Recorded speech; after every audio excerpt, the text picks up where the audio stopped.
Well, the Bill Gates funded WHO is looking for ways to expand their power. They're going about this in two different ways. The first is through something called the Pandemic Treaty, which is an international agreement by member nations to behave in a certain controlled way during a pandemic. The second way the WHO plans to gain more power is through amending the existing international health regulations that were first adopted in 1969 and then most recently amended in 2005.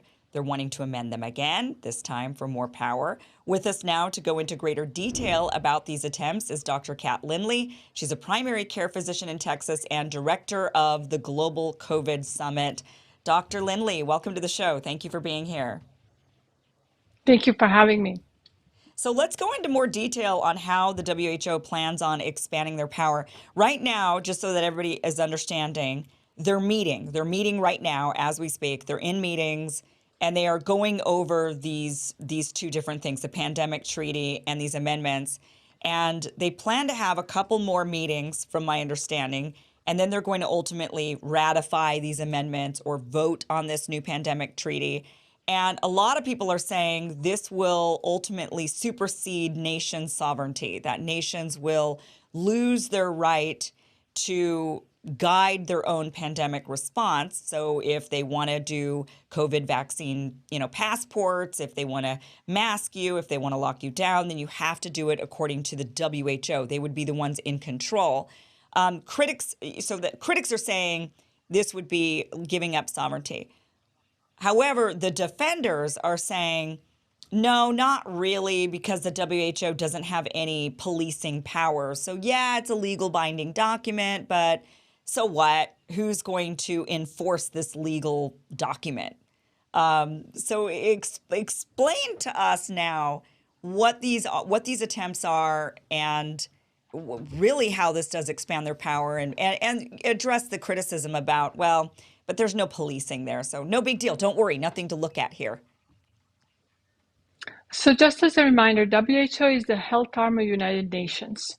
And like you said, currently they are meeting regarding specifically this week, I believe, is the pandemic treaty. Last week was the international health regulation. So those are two different ways that WHO is trying to insert their authority when it comes to any future pandemic response that nations might have. They're putting it under this mantle of one health, one world. The only problem with that is, as we've seen these past 3 years, every nation is different. We all have different laws. We all have different challenges. So one size fits all is not something that we're looking forward to. Another big difference with pandemic treaty, for example, in the past, WHO gave us recommendation. With this pandemic treaty, one of the things they're trying to negotiate is to say that this will be done in a certain way. So if a nation is having some kind of emergency, they can declare the health emergency in that region and then expand it to other regions. And it's not going to be a recommendation anymore. It's going to be something that they actually mandate for all of us to do. So when it comes to responses to vaccinations or therapeuticals or the way we're going to diagnose things, even they go as far as a censorship of the information that's coming out. It's a little bit what we experienced for the past 3 years, I would say, but kind of to the end level. Now, like I said, they don't recommend anymore. They would have the power to act the nations to actually act under their rule. And in some ways, I mean, just to play devil's advocate on this one, I suppose, in some ways, maybe the WHO would have been better in charge of our pandemic response here in the United States than Fauci, for example, because the WHO had more relaxed rules on some things. Like Fauci and Birx and all them or whoever, or the CDC, they were talking about masking young children. The WHO actually never went down that road. They were like, we don't need to mask kids under the age of 12. We don't need to do that. So, in some ways, part of me thinks, yeah, but they would have been better, had we actually listened to the WHO. But at the same time, obviously, we don't want Bill Gates. This is an organization funded largely by Bill Gates, also by China. I'm really curious onto who you really think controls the WHO. And obviously, I don't want those people in charge of this pandemic response either. I'd rather have officials, public public officials who are held account to the voter, right? That's democracy rather than this like overarching body. First of all, who do you think actually controls the WHO? Is it Bill Gates? Is it China? Is it somebody else? I think it's actually probably most likely these right now public-private partnerships. And I'll explain a little bit about it. So when WHO was formed, the funding came from the member state nations based on their GDP. Later on, it kind of evolved. So right now, the number one donor to WHO is Germany. Number two is Bill and Melinda Gates Foundation. Number three is United States. Gavi Foundation is up there as well. So you have a lot of, and there's also um, trust. There's other funds. There's a whole list. You Right. actually can go on their website and see who they are. So the concern is that you have these public-private partnerships who are kind of double dipping, right? Because they get these contracts, these different things that they're doing, sending the funding, and main concern is with everything that's happening, whether it's IHRs or the pandemic treaty, it's going to be one size fits all, and Director General will have a whole lot of powers. So if you just want to take Director General, for example, Dr. Tedros is from Ethiopia. He's not a physician, so you have someone who's not a physician, not elected official by our citizens of the United States, who will actually decide how the things are done and mandate for all these countries to do it exactly the same way. I would say, the biggest tragedy, one of the biggest tragedy of these past 3 years is the way the pandemic affected our children. These mandates that we're still seeing them actually in some colleges, not all of them have dropped it. And we're seeing this product that's harming a lot of kids, especially college age. So to have someone, push different therapeutics on physicians who are not going to be able to make these decisions individually with their patient is very concerning. Yeah, and I do want to point out also, by the way, that even though the Bill and Melinda Gates Foundation is second on the list, and then you mentioned the United States, and then Gavi is another one. Gavi is actually heavily funded by the Bill and Melinda Gates Foundation. So it's kind of a way to funnel money without having your name stamped on it necessarily. And that is kind of the problem with the Bill and Mm-hmm. Melinda Gates Foundation, why I say that this is a Bill Gates funded WHO, because he's funding so many, they're funding so many different organizations that then fund the same organizations. All the money's really ultimately coming from the same place in a very, it isn't very transparent. It's a very opaque way that is just coming in through kind of dark money without people realizing it. And that is really sort of the danger. I mean, if he controls the strings at Gavi because he's giving them so much money, and he controls the strings at the Bill and Melinda Gates Foundation, and they're both funding tons of money to the WHO, whose ideas do you think are going to be really the ones listened to at the WHO by this, as you're saying, a guy who's not even a physician, um, but a vet, is going to be paying attention to who? Probably Bill Gates, the guy who's funneling all the money in, right?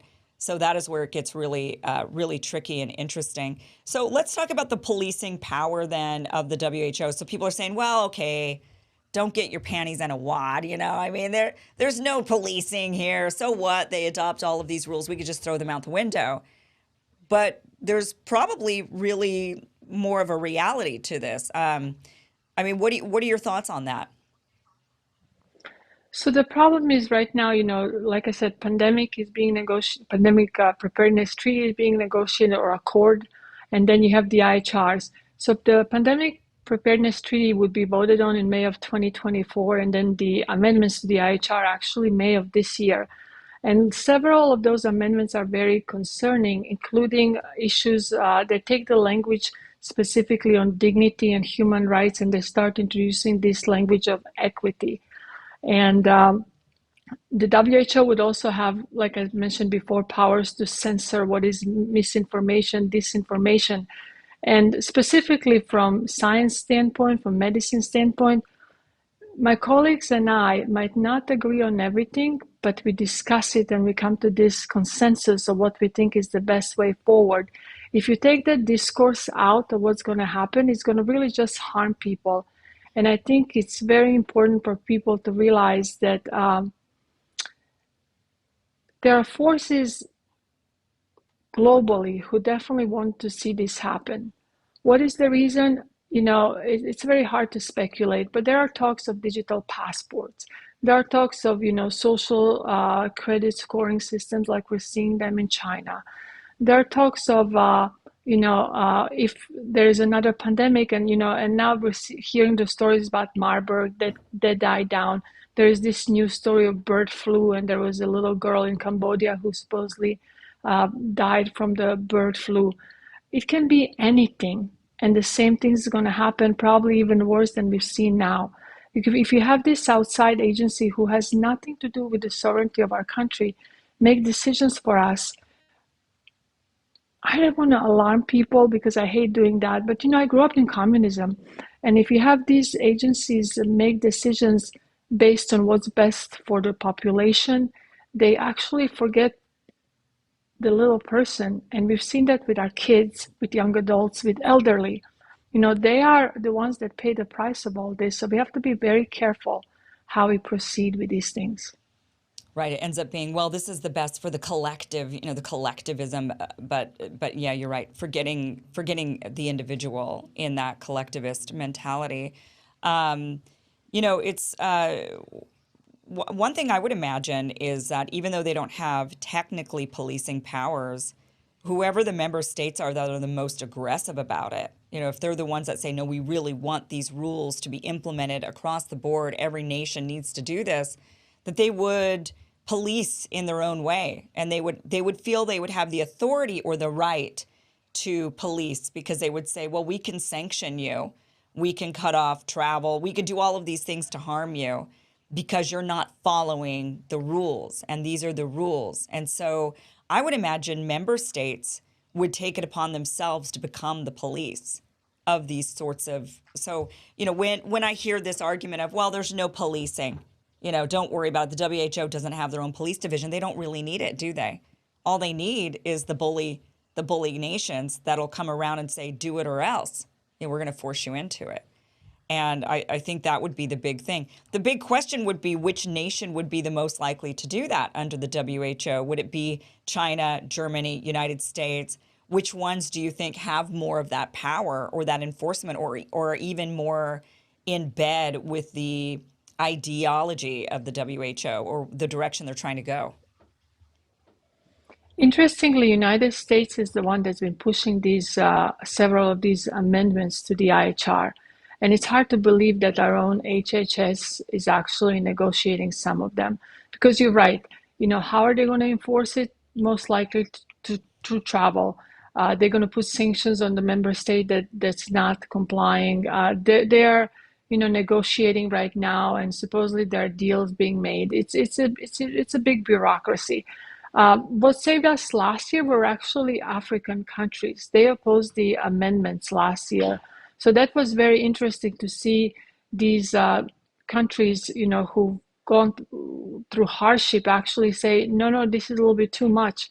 Another countries to watch would probably be the Eastern European bloc, because of the history in those countries. They understand the totalitarian rule. And no matter what kind of bow you put on this, whether it's red, pink, or purple, it doesn't matter. This will give an elected officials powers to decide how we go forward if there is a pandemic or some kind of health emergency. And worst thing of all, it doesn't even have to be a big thing. They can think it's a concern, and they can actually implement some of these things. So we definitely have to make sure that we are doing something to I don't want to say don't comply, but it's kind of like, yeah, don't comply. And I think there is a little bit, silver lining to all this. We're seeing a couple of the bills coming out from Congress. Representative Chip Roy has one, Representative Andy Biggs has another one, and then Senator Johnson has a third one that has specifically to do with pandemic treaty. He's just kind of reinforcing this idea that treaties need to be ratified. That said, that's true. Treaties have to be ratified in Senate by two-thirds of the Senate. But if you think of the Paris Accord, that really hasn't been ratified. So there is concern from some, constitutional lawyers that presidents still can kind of circumvent some of these things. Hmm. So the best thing to do is, sign, the alarm as much as you can, get people to understand what's happening.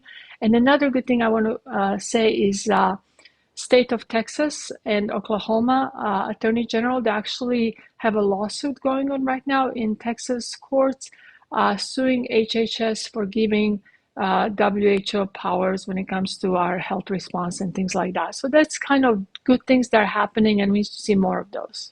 Yeah, absolutely. We definitely need to see people pushing back on this. I am fascinated to find out. I mean, not really surprised, but just because I'm trying to kind of sort through the weeds on the WHO, because a lot of people will say, "Oh no, it's China that funds it," or "Oh, no, it's Bill Gates," or "It's the United States," or whoever these nefarious players are behind this whole thing.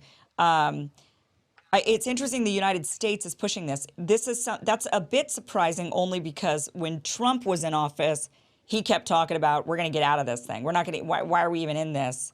So was that him just talking and but then there was nothing to it, or did he really want to back away from it? And it was the Biden administration that has now come in and is pushing more towards this because they're more in that agenda, like you mentioned. Of this really will march us into a surveillance state and a much more totalitarian system and a global system. So, what was the difference between the administrations, if anything? I think President Trump recognized the danger of WHO, and from what I remember, he did withdraws from WHO. But as soon as the President Biden administration came in, they put us back into WHO. WHO, United Nations, and these different global organizations, they don't really understand the importance of individual rights. And I would say, particularly when it comes to the United States, our Constitution, Bill of Rights, and all of those things, we are founded on this idea that every person has an unalienable rights. And trying to circumvent our Constitution is very concerning. So these negotiations started with the HHS under Director Becerra. We did not have these amendments to the IHR with President Trump was the Okay. president. Interesting. We are definitely seemingly moving more towards a globalized world. That's where they're seemingly wanting to head, right? With a global everything, just even from WHO to NATO to whatever it is. It seems to be we want to act as one and force everybody into that certain one way, into that global really governance, which is you're right. One size doesn't fit all. It doesn't work for everybody. And even in the United States, we should know that. The states are so different. The way people think are so different. Imagine trying to get everybody to live under one government with one set of rules. There's a lot of people who want that, but that is very difficult to do. People are very different. So Dr. Kat Lindley, thank you for being here and shedding some light on this and answering a lot of our questions in regards to this. So I guess we will wait until May or not. What should we do? Actually, we shouldn't wait till May to find out, have them vote on this and say, yeah, we're going to do these amendments. I mean, what can we do in between now and then? I think the best thing to do is there are several bills, like I said, call your representatives, call your senators. I do understand that the Republicans have the House, but we don't have the Senate. But I do feel also that if people create a lot of awareness and reach out to their representatives, there's some things that can still happen. The other thing is actually states. States are the ones that can opt out of this. States are the ones that can say, you know what, we have our own health department. We're going to decide how we do things in our state. But the most important thing is I grew up in communism. I understand what it is not to be free. We are lucky to be Americans. We should cherish our freedom, and freedom is one of the most important things we can have as human rights. Giving these powers to WHO will seriously undermine that sense of American spirit, and I think we need to make sure that it doesn't happen. All right. Dr. Kat Lindley, thank you so much for joining us. Really appreciate your insights. Thank you.